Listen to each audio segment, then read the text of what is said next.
Deadly Tarantula Girl coming to you from my private serpentarium tonight to bring you a beautiful tarantula video.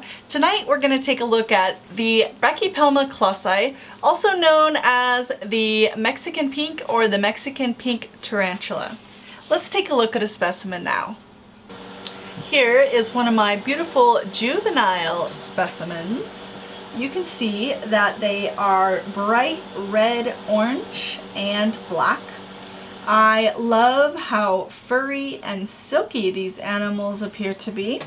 This one recently molted, which is why she looks so incredibly perfect, although she does look just a little thin, as they always do when they first molt. They actually go off feeding when they get too close to a molt because they essentially outgrow their exoskeleton until they finally burst out of it. Talk about crazy.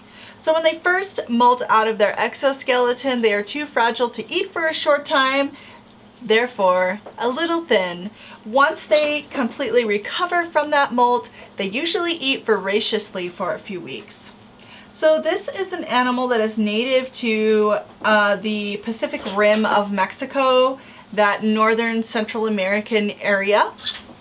They live in forest land and kind of dry, sandy areas with little vegetation. They live in burrows and under logs. They have been found in the wild in somewhat complex burrows.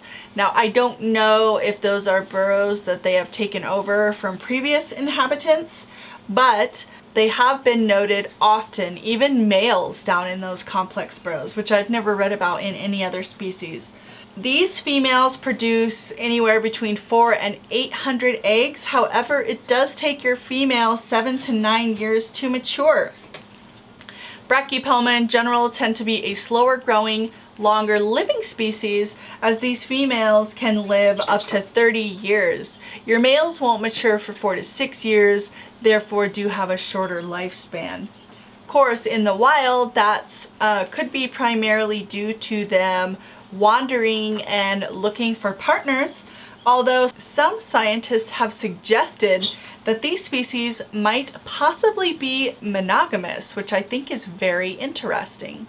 Like most New World species, they do possess urticating hairs, although her rump is perfectly covered because every time they get a new exoskeleton, they have a whole new set of urticating hairs to kick, which is absolutely wonderful.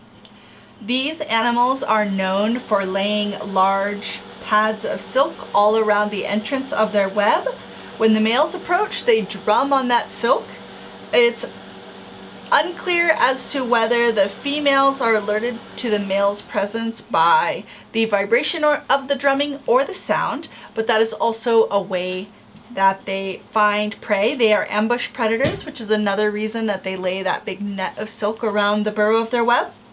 So when the males are looking for a female, they can tell through chemical sense whether or not a female is near. They'll start drumming. The females come out. Their behavior during courtship is variable. Sometimes it's very gentle, sometimes it's very violent and ends in aggression or even cannibalism. Their behavior during mating has been documented to go any number of ways.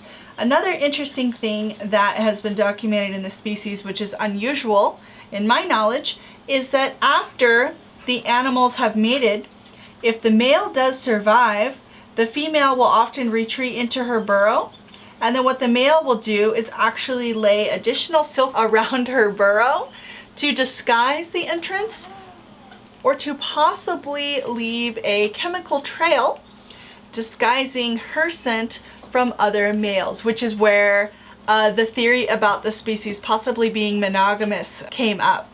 So that is very interesting because after that, the females, of course this could also be a contribution of the males as well, the females will actually completely cover the entrance of their burrow with silk. There have been cases where a captive male is put in with a captive female. They court, they copulate, and then she retreats down into her burrow. He actually covered her web he covered her burrow completely with web, and she went down and stayed down in her burrow. A second male was actually introduced later on, and he could not even find her burrow. So again, that's where scientists started talking about this possibly being a monogamous species, which is interesting if it's not by the female's choice.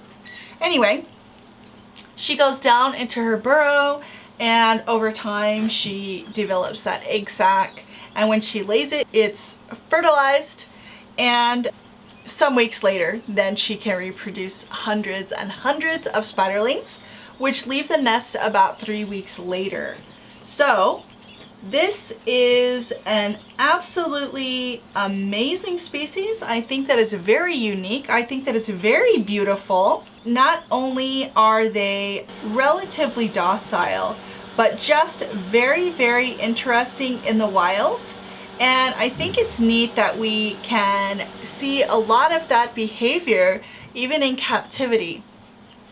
So this is an animal that would want a deeper substrate and possibly maybe multiple hides. If you are a person who likes to build up natural enclosures for your classa, this would be one that would appreciate it. Even though they are terrestrial, they do like to burrow and they do like to hide and build intricate webs. So this is a super amazing tarantula.